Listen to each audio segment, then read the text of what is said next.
This podcast is free, and it's accessible to everyone thanks to support from listeners like you. If you value this show, please consider supporting its production by donating to our home, KUOW. It only takes a minute to give, and you'll be helping to support the production of this podcast. Make a donation at kuow.org or follow the link in the show notes. And thanks! Hi everyone, we're all indoors more than we want to be, so we're here to remind you about the amazing and sometimes strange natural world outside, to transport you to places of wonder in your minds. So today on The Wild, we're going to bring you something a little different. We're going to explore one question about a species that will reveal the wondrous and unexpected way that nature works. We're calling these episodes Wild Bites, short, tantalizing stories that we hope will surprise and delight you. Enjoy. Imagine yourself swimming in the sea for a minute, close to shore. It's perfectly calm as you head into deeper water. Your big toe is the last one to touch the sandy bottom, and now you're afloat. You take a really deep breath and drop below the surface, just a foot or two. Your ears plug, and the sounds from the shore become muffled. Exhale a few bubbles from your mouth and drop another foot, and then another. You feel that strange pressure on your head. 10 feet deep and 20 pounds per square inch of pressure feels like another world. It's all you can take, so you shoot to the surface to gulp the air. With a couple of weeks of training, you could probably make it down to 30 feet for maybe 45 seconds. But imagine going way deeper. Personally, I'm a bit more of a terra firma guy, but I was just reading about an Austrian fella who has really tapped into his ancient human roots in the ocean. Herbert Nisch. He's the world record champion for free diving. Diving without scuba gear. Basically, slipping on a massive pair of flippers, holding your breath, and taking the plunge. They call Herbert the deepest man on Earth, and he's got every record there is. A really good freediver can get down to 400 feet. That's like a 40-story skyscraper. Amazingly, Herbert has gone beyond that, down over 700 feet, and he can hold his breath for 9 minutes. Herbert takes it to the limit of what's possible for humans. Deeper down, and water pressure would instantly rupture your eardrums, make your lungs bleed, then collapse, and, oh yeah, crush your skull too. But there's an animal that can go way beyond even those depths. They're the deep divers of the ocean. Meet the sperm whale.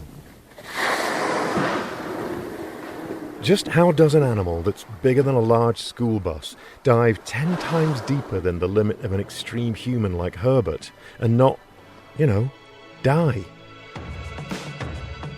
From KUOW in Seattle, I'm Chris Morgan. Welcome to Wild Bites.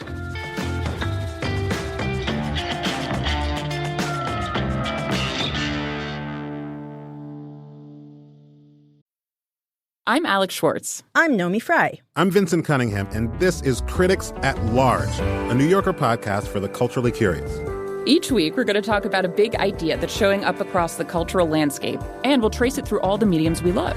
Books, movies, television, music, art. And I always want to talk about celebrity gossip, too. Of course. We hope you'll join us for new episodes each Thursday. Follow Critics at Large today, wherever you get podcasts. To me, the sperm whale has always been the most immediately recognizable whale. That huge, odd-shaped head with a little mouth that's so easy to make as a shadow puppet. Famous for its deep dives. A bit of an enigma. And the stuff of legends, too. Images of Moby Dick thrashing around in the sea pop into my head. Adults can weigh 80 tons. And that's not the only thing about them that's big. They have the largest brain of any animal known to have lived on the planet. Also big is the sound they make. They can emit a sonar click that's louder than a jet engine at takeoff, which makes them the loudest creature on Earth. Sperm whales are named after spermaceti. I know, it sounds like a small Italian pasta, but it's actually the name of an oily fluid, like a wax that's found in the sperm whale's head. Whalers used to think that it was sperm, but whatever it was, they wanted it. It was used to fuel oil lamps and candles back in the day. Imagine. Today, scientists think that the spermaceti helps the whale with buoyancy, helps them dive for food, and then surface by adjusting the density of the waxy stuff. Now, picture that bus-sized sperm whale on the surface of the sea. Suddenly she blows out an almighty breath that has a hint of squid and disappears. She's on a mission to find squid. She heads straight down, blasting past the first skyscraper depth at 400 feet. She leaves Herbert Niche in the dust at 700 feet and is just getting started. The pressure here is already 325 psi and counting. There's only a small amount of light at this depth, like a watery twilight zone. She's not out to beat any records. She's hungry. In the darkness, she emits those clicks, like a submarine sonar, to search out her prey. Echolocation.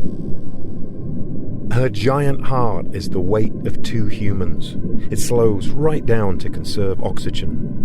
Researchers have found that blue whale hearts beat just twice per minute when they dive. The sperm whale shunts her blood into the organs and tissues that don't do well under massive water pressure, like her heart and brain. It's like a carefully orchestrated factory of processes happening as the whale kind of leaves one world and enters another. It's called the midnight zone. Just under half a mile down, no light ever reaches this depth. It's here at 1100 psi where your skull would implode. Amazingly, the sperm whale continues to dive on through the midnight zone, down to 1.25 miles, 6,500 feet. If you were to walk that distance on land, it would take you about 25 minutes at a moderate pace. 16 skyscrapers, one on top of another. That's a long elevator ride. To function at over a mile down, the sperm whale has a pretty incredible adaptation to water pressure. Their bodies are flexible, but not just that. Their ribs are bound by cartilage that's bendable, so the rib cage collapses. Our ribs would snap here. And the lungs collapse too to prevent them from rupturing, so oxygen is now drawn from muscle and her blood, which is thick and dark and loaded with hemoglobin. The stuff that carries oxygen from the lungs to body tissues. Sperm whale blood has 60% hemoglobin versus 30% in humans. And, of course, that giant body that's built for diving just carries a lot more blood. It's an onboard oxygen storage system. All but her vital organs are shut down. Her body is now squashed to 1/4 of the volume it was on the surface. But somehow, she's still able to hunt in the total darkness, and now under 2,900 psi of water pressure. Other whales can go even deeper. The much smaller Cuvier's beaked whale has been clocked at a depth of 10,000 feet. That's almost 2 miles below the surface. After a successful hunt, it's time for the sperm whale to turn around and head back towards the light. Some whales can get the bends if they surface too quickly. Gas bubbles get into tiny blood vessels and organs and can be deadly, but not the sperm whale. By collapsing their lungs, it's thought that they avoid the bends altogether. So up she goes, through the midnight zone, then the twilight zone, and finally to the surface. She's been down there for 90 minutes. The time it would take you to watch a feature-length film. Unbelievably, just 10 minutes later, she's ready to do it all over again. She needs those squid, up to a ton of them per day. So down she goes, into the darkness. She may live to be 70 years old, and nearly 3/4 of her life will be spent on foraging dives just like this one. A track record Herbert Niche could only dream of.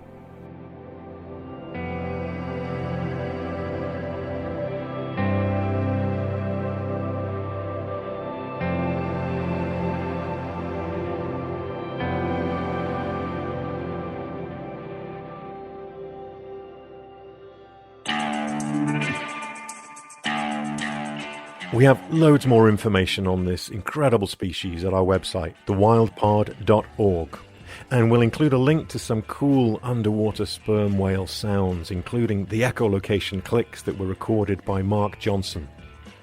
A very special thank you for their kind financial support to Ellen Ferguson, Jill and Scott Walker, Anna Kimball, John Taylor, and Annie Mize.